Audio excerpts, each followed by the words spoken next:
How to use Uber Eats grocery delivery. First of all, open the Uber application on your device. From this upper panel or upper navigation bar, switch to grocery, where you will find a long list of groceries, and you can also choose to find specific stores that are available and is near to you.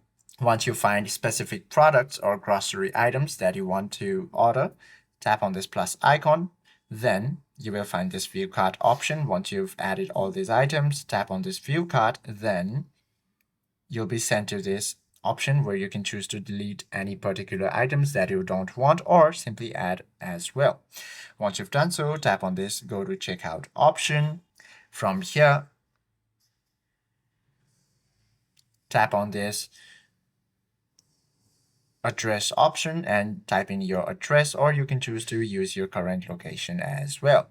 You can add your phone number over here. You can choose to schedule your order as well as order right then and there. Once you've done so, select your payment method, then tap on this place order to get your groceries delivered to your doorstep. Hope this video helps you out a lot. If you have any questions or queries, please do comment down below.